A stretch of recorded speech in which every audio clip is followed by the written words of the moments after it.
और इसी बीच सीधे लिए चलते हैं आपको भरतपुर, जहां पर सीएम भजनलाल शर्मा संवाद कर रहे हैं लाभार्थियों से।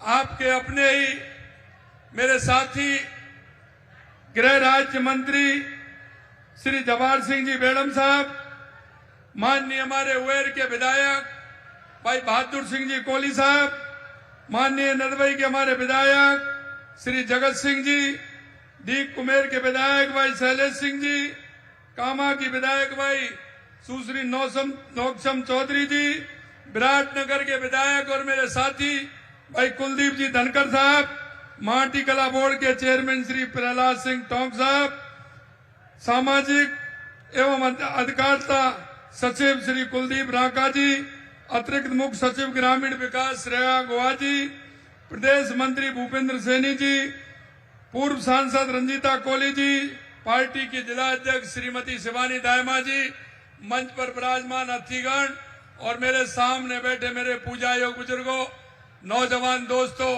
और इतनी बड़ी संख्या में आई मेरी माता बहनों, सबसे पहले तो मैं आप सभी का वंदन करता हूं, अभिनंदन करता हूं, आप सभी को नमन करता हूं।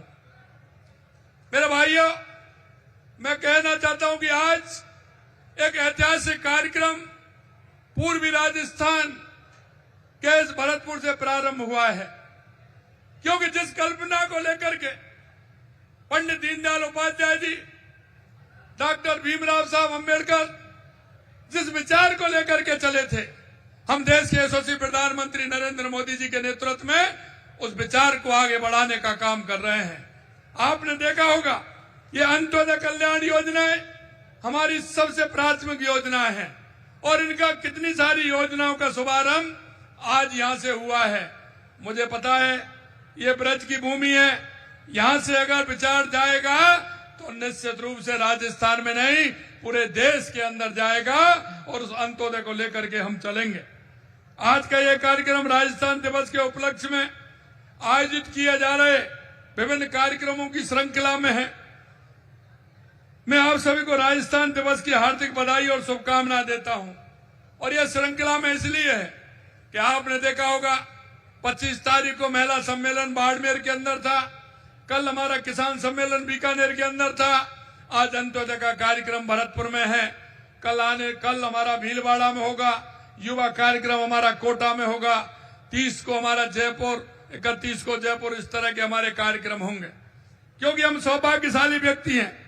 आज के इस अवसर में मैं राजस्थान के एकीकरण योगदान देने वाली विभूतियों, जिन्होंने राजस्थान का एकीकरण किया था, विशेष रूप से लोह पुरुष सरदार वल्लभ भाई पटेल जी के योगदान को मैं नमन करता हूं, उनको प्रणाम करता हूं। क्योंकि उनके अथक प्रयास से 19 रियासतें, 3 ठिकाने, उन सभी को मिलाकर के एक राजपूताना की रियासतों को एकीकृत कर सकी और राजस्थान आज आपको देखने को मिल रहा है। और ये राजस्थान वह अस्तित्व में आ सका क्योंकि हमारे उनके प्रयास रहे हैं। मैं ऐसे उन सभी जो इस प्रयास में लगे रहे उनको सभी को मैं प्रणाम करता हूं, नमन करता हूं। वैसे तो आज जो हमारा राजस्थान है वह 7 चरणों में एकीकरण उसका हुआ था, लेकिन मौजूदा आकार ले पाया है। लेकिन 30 मार्च यानी कि चैत्र शुक्ल प्रतिपदा 2006, और अगर तारीख की हम बात करें 30 मार्च 1949 के दिन चौथे चरण में जिस बृहद राजस्थान का निर्माण हुआ वो राजस्थान का एकीकरण की दिशा में एक मील का पत्थर था। मेरे भाइयों, जिस बृहद राजस्थान के उपलक्ष्य में हम राजस्थान दिवस मनाते हैं वह भारतीय नववर्ष की तिथि चैत्र शुक्ल प्रतिपदा रेवती नक्षत्र इंद्र योग की शुभ घड़ी में हमारा राजस्थान अस्तित्व में आया था। सरदार पटेल जी ने इस बृहद राजस्थान की स्थापना के लिए शुभ संयोग को विशेष महत्व दिया था और सौभाग्य से इस बार भी वही शुभ संयोग और इस बार भी वही बन रहा है। वही आपकी तिथि है, वही तारीख है और वही संयोग है रेवती नक्षत्र और इंद्र योग में। इसलिए हमने कहा है कि इस स्थापना को शुभ संयोग विशेष महत्व दिया है। सौभाग्य से इस बार भी वही संयोग है। हमने आदरणीय सरदार पटेल जी और राजस्थान की जनता की भावना को सम्मान देते हुए 30 मार्च के स्थान पर हर साल भारतीय नववर्ष चैत्र शुक्ल प्रतिपदा की शुभ तिथि पर राजस्थान दिवस मनाने का हमने निर्णय किया है और इसी तिथि को हमारा राजस्थान दिवस मनाया जाएगा। आप सभी को भारतीय नववर्ष 2082 की अग्रिम हार्दिक शुभकामनाएं भी मैं देता हूं। प्रिय प्रदेशवासियों, हम सभी का सौभाग्य है कि हमें राजस्थान की इस गौरवशाली भूमि में रहने का, यहाँ की सेवा करने का अवसर हमें मिला है। संभावनाओं और सामर्थ्य से भरा हुआ राजस्थान विकास की नई ऊंचाइयां हासिल कर रहा है। चाहे वो अर्थव्यवस्था हो या मूलभूत सुविधाओं का विस्तार हो, राजस्थान निरंतर प्रगति की ओर अग्रसर है। इस प्रगति का लाभ प्रदेश में गरीब व्यक्ति को भी मिल रहा है। अब हाशिए पर खड़ा व्यक्ति सशक्त हो रहा है और मुख्यधारा में जुड़ रहा है।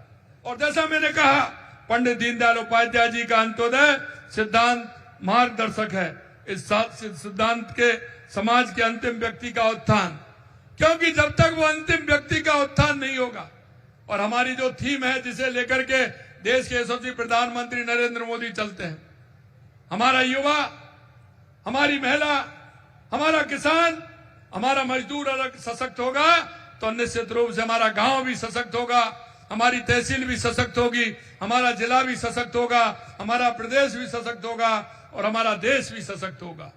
और आपने देखा है, लगातार हमने 7 दिन के कार्यक्रम में हम राजस्थान के उस अंतिम पंक्ति में खड़े व्यक्ति की चिंता करते हुए हमारी योजनाओं का लाभ हम दे रहे हैं। और इसीलिए मैं कहना चाहता हूं, मेरा भी मानना है कि जब तक आखिरी पंक्ति का व्यक्ति आत्मनिर्भर नहीं होगा तब तक विकास अधूरा रहेगा। उनकी स्थिति में सुधार लाकर ही समाज का वास्तविक विकास संभव हो सकेगा।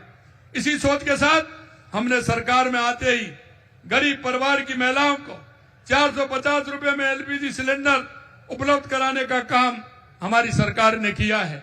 और हमने जो हमारे कोई भी व्यक्ति है उसको लाभ देने का काम किया है। हम चाहते हैं कि हमारे प्रदेश में कोई भी व्यक्ति भूखा ना रहे, इसके लिए अन्नपूर्णा रसोई चला रहे हैं।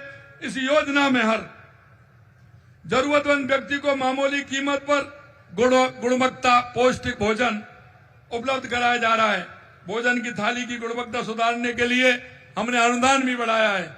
गरीब परिवार की बालिकाओं को जन्म पर, क्योंकि गरीब बालिका किस तरह से सशक्त हो सकती है, उनके जन्म पर पहले हमने पिछली बार 1 लाख रुपए कहा था और अब हम 1.5 लाख रुपए उनको दे रहे हैं। लाड़ो प्रोत्साहन योजना के माध्यम से हम चला रहे हैं। आपने देखा होगा, अभी मैं स्टॉल पे गया था, मैंने देखा, मेरी बहनों से मैंने पूछा कि आपकी आय कितनी है। जैसा कि अभी हम जब संवाद कर रहे थे तो मेरे अलवर के भाई ने कहा था कि मेरी आय डबल हो गई है। इसी तरह लखपति दीदी योजना के माध्यम से स्वयं सहायता समूह से जुड़ी महिलाओं की आर्थिक रूप से आत्मनिर्भर एवं सशक्त बनाने का काम हमारी सरकार कर रही है।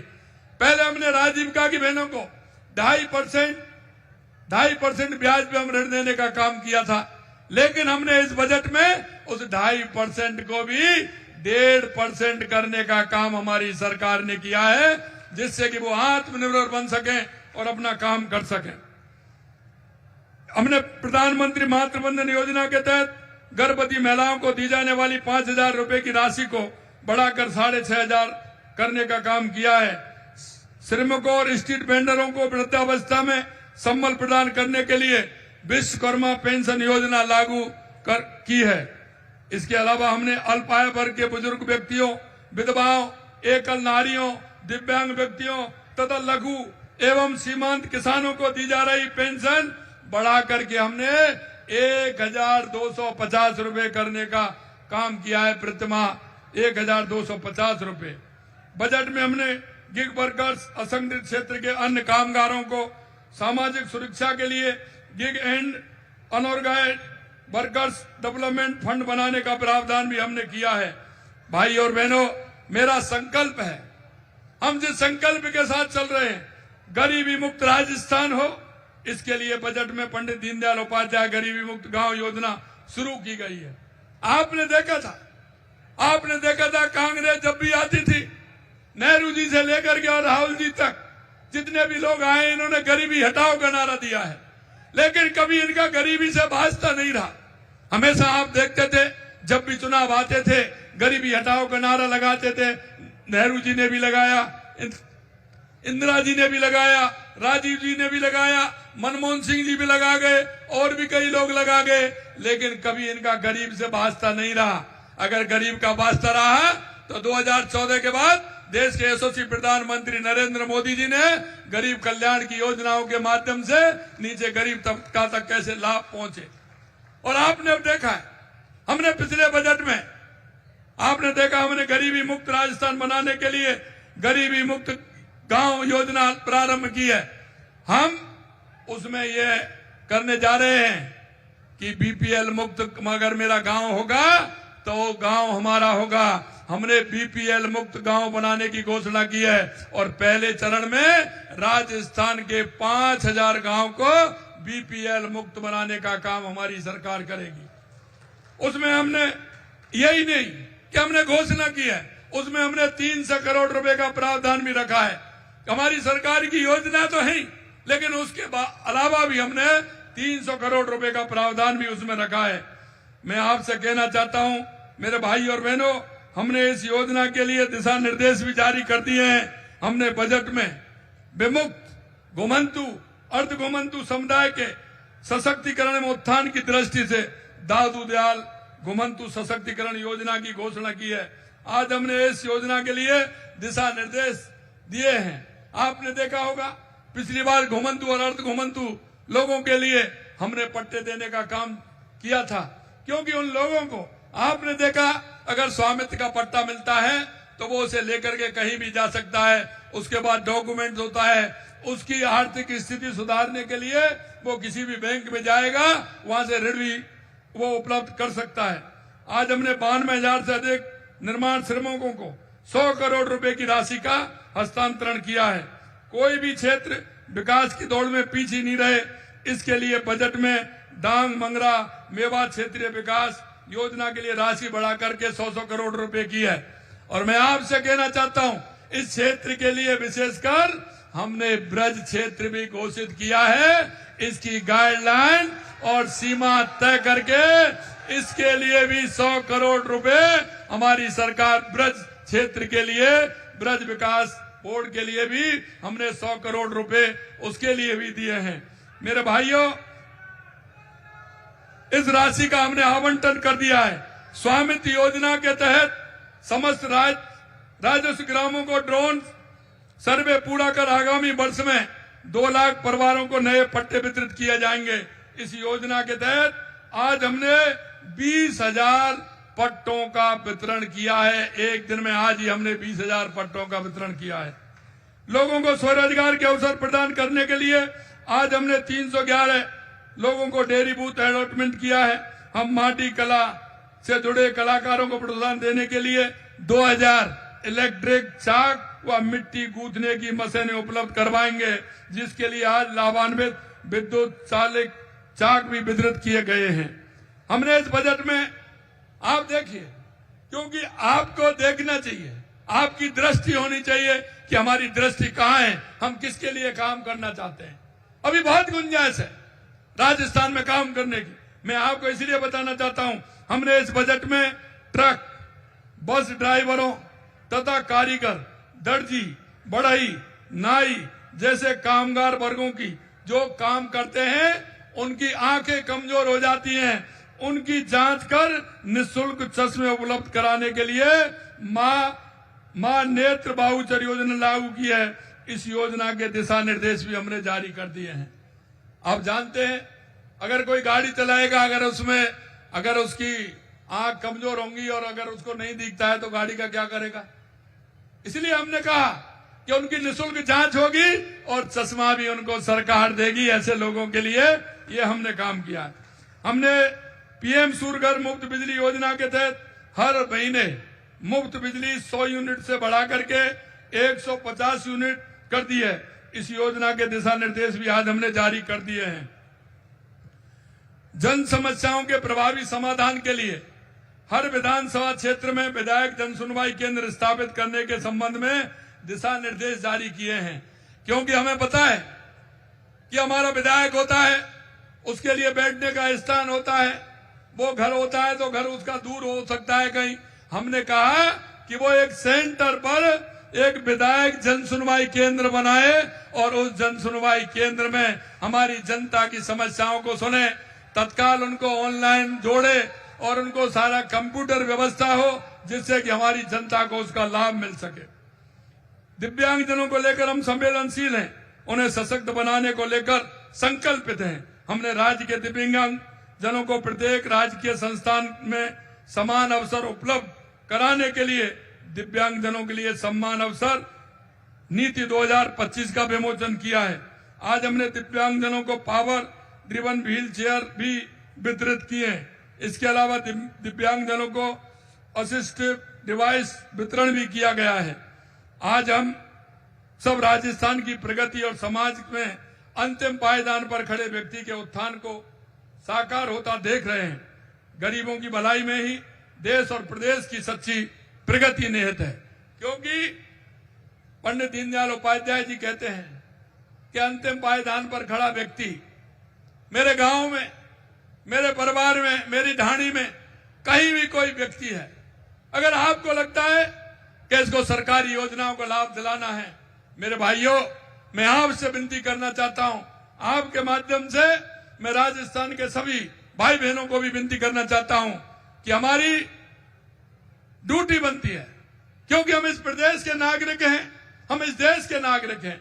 हमारे सामने कौन खड़ा है ऐसा व्यक्ति जिसको योजनाओं का लाभ नहीं मिला है? हम सबकी जिम्मेदारी मिलती है। मेरे गांव में हो, मेरा दिव्यांग भाई हो, मेरी बूढ़ी माँ हो, बीमार भाई हो, कोई भी हो, क्योंकि सरकार की योजनाओं का लाभ उन तक पहुंचे, ये सुनिश्चितता हम सबकी जिम्मेदारी बनती है। इसलिए मैं कहना चाहता हूं कि उन सबको आगे लाते हुए सरकार की योजनाओं को उनको लाभ दिलाएं। हम अनुभव पहलों और योजनाओं के माध्यम से प्रदेश में आर्थिक समृद्धि लाने के साथ साथ एक सशक्त समाज की नींव भी रख रहे हैं। इन कदमों से न केवल गरीब और वंचित वर्ग को लाभ होगा, बल्कि राजस्थान का चौमुखी विकास होगा। मेरी सबसे अपील है कि आप सभी आपनो अग्रणी राजस्थान, विकसित राजस्थान के सपने को साकार करने में आप सब भागीदारी बने, ऐसा मेरा आप सभी से आग्रह है। आज जिन लाभार्थियों को विभिन्न योजनाओं का लाभ मिला है, उन्हें मैं बधाई देता हूं। अंत में मैं इस मंच से दुनिया के हर कोने में रह रहे राजस्थानी प्रवासी भाइयों को भी राजस्थान दिवस की शुभकामनाएं देता हूं। और अंत में मैं कहना चाहता हूं मेरे भाई और बहनों, क्योंकि अगर हमारी संवेदनाएं समाज के प्रति रहेंगी, हमारी संवेदनाएं उस व्यक्ति के प्रति रहेंगी, तो निश्चित रूप से हम एक दूसरे का सहारा बनते हुए सरकार की योजनाओं का ठीक प्रकार से लाभ दिला सकते हैं। आज का ये कार्यक्रम यहाँ भरतपुर से प्रारंभ हुआ है। पूरे राजस्थान के अंदर आप जिस तरह से देख रहे हैं, राजस्थान के सभी जिलों से जुड़े हुए मेरे जनप्रतिनिधि, मेरे मंत्री, विधायक, सांसद, सभी को मैं बहुत बहुत धन्यवाद देता हूं कि इन योजनाओं को नीचे तक ले जाकर के हमारे राजस्थान को एक विकसित राजस्थान बनाने में अपनी भूमिका निभाएं। और हमने जो कहा है कि आने वाले समय में राजस्थान के अंदर चाहे वो बिजली हो, पानी हो, हमारा